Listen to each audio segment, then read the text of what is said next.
Olá, meu nome é Bruna, economista da Crédito e Mercado, e hoje irei apresentar os principais destaques do relatório Nossa Visão, contando com as retrospectivas e expectativas de mercado. O dólar encerrou a semana com uma valorização de 0,35% em relação ao real, sendo cotado a R$ 5,01. O movimento acompanhou um alívio nos rendimentos dos títulos públicos norte-americanos e o avanço das cotações do petróleo. Enquanto isso, o índice Ibovespa encerrou a semana com uma alta de 0,13% na semana, atingindo 113.301 pontos. Isso é explicado pela repercussão negativa dos mercados em relação à fala do Lula sobre a meta fiscal do país. O presidente afirmou nesta sexta-feira, dia 27, que dificilmente o governo alcançará a meta de déficit zero em suas contas em 2024. A inflação parcial de outubro, medida pelo IPCA-15, veio com resultado acima do esperado, de 0,21% contra 0,20%, que era a expectativa do mercado. A alta não preocupa, pois veio concentrada em itens voláteis, como passagem aérea. Se considerarmos o núcleo da inflação, tanto serviços quanto industriais, os resultados foram mais alentadores. Com isso, o Banco Central tem espaço para continuar com a queda da taxa Selic, apesar de cautela com o cenário global preocupante.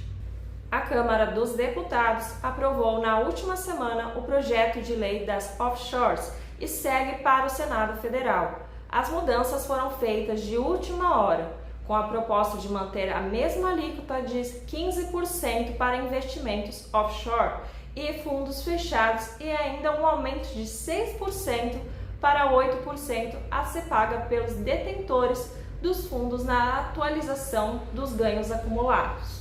No cenário externo, a economia norte-americana continua surpreendendo e mostrando resiliência após a primeira versão do PIB avançar 4,88% no terceiro trimestre de 2023, superando as expectativas de 4,5% do mercado. Ao abrir o resultado, podemos ver uma forte expansão de 4,6% nos gastos do governo, fator importante por trás dos aumentos das taxas de juros de longo prazo nos últimos meses.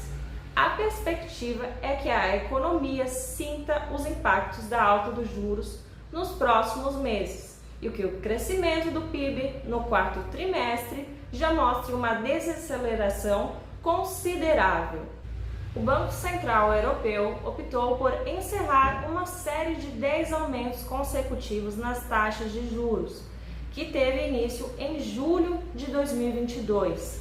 Nessa decisão, as taxas de juros inalteradas nos seguintes níveis: a taxa de refinanciamento de 4,5%, a taxa de depósitos em 4% e a taxa de empréstimos marginais de 4,75%.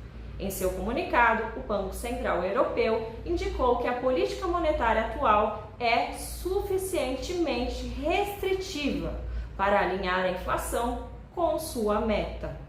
No entanto, a presidente Christine destacou que ainda existem margens para os futuros aumentos, se necessário. Indicadores como o PMI de outubro destacam a desaceleração da atividade econômica na Europa e o aumento das emissões na região, evidenciando a ocorrência da economia às medidas restritivas. Para um horizonte de médio prazo, é aconselhável alocar 15% dos seus investimentos em índices pós-fixados, como IDKA, IPCA 2A e o IMAB5. Esses investimentos estão alinhados com as metas de rentabilidade dos RPPS. No entanto, é necessário ter em mente que a taxa de juros estão caindo, então é aconselhável entrar gradualmente no IRFM, que é um índice pré-fixado para lidar com a volatilidade.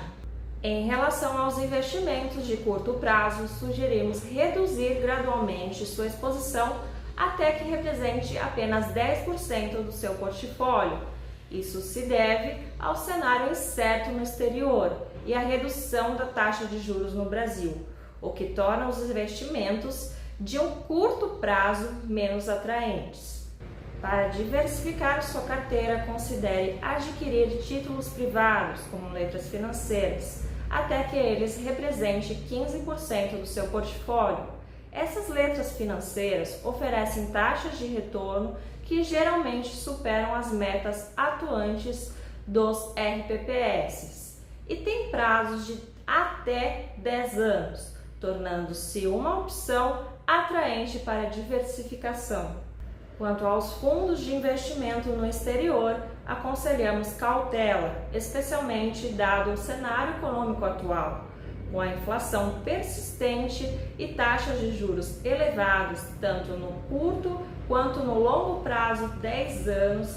Se você já possui exposição a esses fundos, considere limitar-se a 10% do total dos seus investimentos. Em relação aos fundos de ações relacionados à economia doméstica, sugerimos entrar gradualmente no mercado, aproveitando oportunidades na Bolsa de Valores para construir um preço médio mais favorável. Por hoje é só. Para mais informações, siga as nossas redes sociais e acesse o nosso site. Não se esqueçam de curtir e compartilhar esse vídeo. Tenham todos uma ótima semana e até a próxima!